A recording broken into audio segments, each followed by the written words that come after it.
Hello everyone, आज हम लोग पढ़ने वाले हैं राम लक्ष्मण परशुराम संवाद, जो कि तुलसीदास ने लिखा है। इस पाठ का क्वेश्चन एंड आंसर।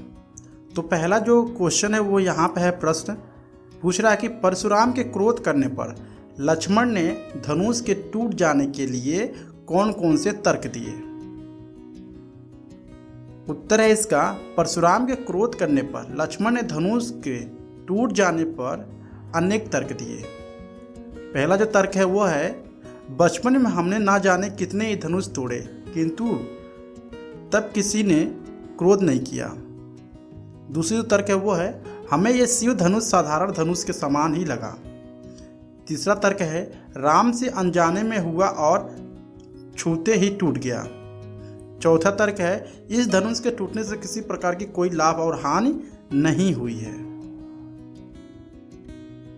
अब क्वेश्चन 2 की बात करते हैं, वो है परशुराम के क्रोध करने पर राम और लक्ष्मण की जो प्रतिक्रियाएं अनेक आधार पर दोनों के स्वभाव की विशेषताएं अपने शब्दों में लिखिए। तो इस क्वेश्चन का जो उत्तर है वो है, राम स्वभाव से कोमल और विनयी है। परशुराम स्वभाव से क्रोध थे, ठीक है, क्रोधी थे। परशुराम के क्रोध करने पर श्री राम जी ने धीरज से काम लिया और स्वयं को दास कहकर गुस्सा शांत करने का प्रयास किया, जबकि लक्ष्मण इसके विपरीत थे। उन्होंने व्यंग्यपूर्ण वचनों का प्रयोग किया। श्री राम मृदुभाषी एवं बुद्धिमान हैं, तो लक्ष्मण सहनशील, क्रोध और अधिक उग्र रूप के हैं। यानी इसमें यह बताया गया है कि जो राम है वो काफ़ी शांत स्वभाव के हैं, लेकिन जो लक्ष्मण थे वो काफ़ी गुस्से वाले इंसान थे। थर्ड है, लक्ष्मण और परशुराम के संवाद का जो अंश आपको अच्छा लगा हो उन्हें अपने शब्दों में संवाद शैली में लिखिए। तो क्वेश्चन 3 का जो आंसर है वो है लक्ष्मण का, ठीक है। हे मुनि, बचपन में तो हमने कितने ही धनुष तोड़ दिए, पर आपने कभी क्रोध नहीं किया। इस धनुष से आपको इतना लगाव क्यों है। परशुराम ने क्या कहा, अरे राजपुत्र, तू काल के वंश में आकर ऐसा काल के वंश में आकर तू ऐसा बोल रहा है। तू क्यों अपने माता पिता को सोचने पर विवश कर रहा है। यह शिव जी का धनुष है, चुप हो जा और मेरे इस फरसे को भली भांति देख ले। मेरे इस फरसे का भयानक गर्भ में पल रहे शिशुओं को भी नष्ट कर देती है। ऐसा कौन बोलते हैं? परशुराम बोलते हैं गुस्से में, ठीक है। अब क्वेश्चन 4 है, परशुराम ने अपने विषय में क्या क्या कहा, निम्न पदांश के आधार पर लिखिए। बाल ब्रह्मचारी अति होर, ठीक है। परशुराम ने अपने विषय में कहा कि वे बाल ब्रह्मचारी हैं और क्रोध स्वभाव के हैं। समस्त संसार में वे क्रोधी के रूप में विख्यात हैं। उन्होंने अनेक बार पृथ्वी की क्षत्रिय राजाओं से विभिन्न करके ब्राह्मणों को दान में दे दिया तथा अपने फरसे से सशस्त्र योद्धाओं की भुजाओं को काट डाला। हे नरेश पुत्र, ठीक है, मेरे फरसे को भली भांति प्रकार से देख ले। ये नवयुवक तू यहाँ अपने माता पिता को सोचने पर विवश कर रहा है। मेरा फरसा भयानक है, इसके गर्भ में पल रहे बच्चों को भी इसने गर्भ में पल रहे बच्चों को भी हत्या की है, ठीक है। ऐसा वो बोल रहे थे परशुराम। अब क्वेश्चन 5 की बात करते हैं, वो है लक्ष्मण ने वीर योद्धा का क्या क्या विशेषताएं बताई। तो लक्ष्मण ने वीर योद्धा की निम्नलिखित विशेषताएं बताई। पहला जो है, वीर योद्धा कभी वीरता का बधाव नहीं करते हैं, बखान नहीं करते, ठीक है। सुरवीर युद्ध के दौरान प्रदर्शन करके तीव्रता का परिचय देता है।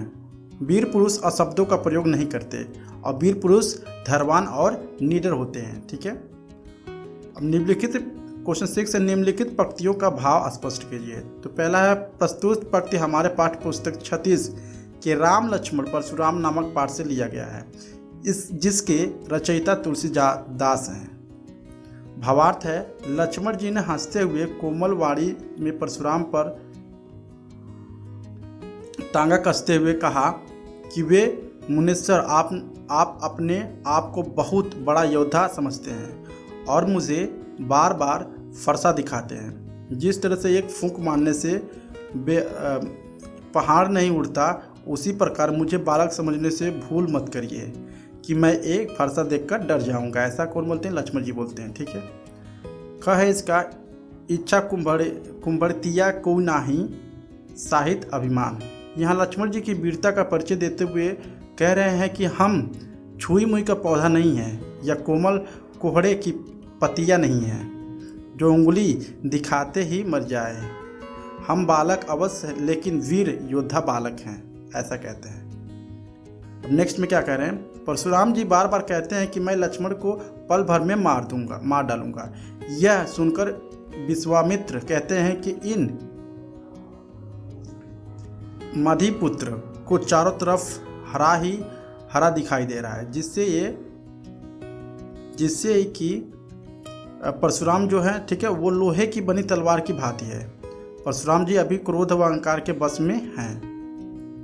नेक्स्ट है तुलसीदास रस छद्य, यानी पाठ के आधार पर तुलसी के भाषा सौंदर्य पर 10 पंक्तियाँ लिखी, यानी तुलसी जी के बारे में 10 पंक्तियाँ लिखी, उनके भाषा की जो आधार है। ठीक है। सो तुलसीदास रस सिद्ध कवि हैं। उनकी काव्य भाषा सरल एवं सरल उनका कल्याण रामचरितमानस के बालक कांड से लिया गया है। तुलसी जी ने इन दोहा छंद का बहुत सुंदर प्रयोग किया है, जिसके माध्यम से काव्य में सौंदर्य और आनंद की अनुभूति हुई है। इनकी भाषा में अनुप्रास, रूपक, उत्प्रेक्षा और उपमा अलंकार की अधिकता मिलती है तथा काव्य में व्यंग्यात्मक का सुंदर संयोजन हुआ है।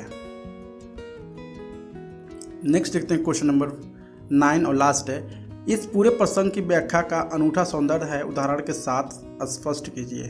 पहला है बहु धन ही तोरी लड़काई कबहू नहिसी रिस किन्हीं गोसाई। इसका ठीक है, मातृ पितृ जाने सुचबस करसी मही संग की सोर गर्भन के अर्भक दलन परसु मोर अति घोर। ठीक है। सो आई होप आपको ये जो वीडियो है काफ़ी हेल्प करेगा आपके एग्ज़ाम में। सो अगर आपको वीडियो अच्छा लगा please like and subscribe my channel. Thank you so much.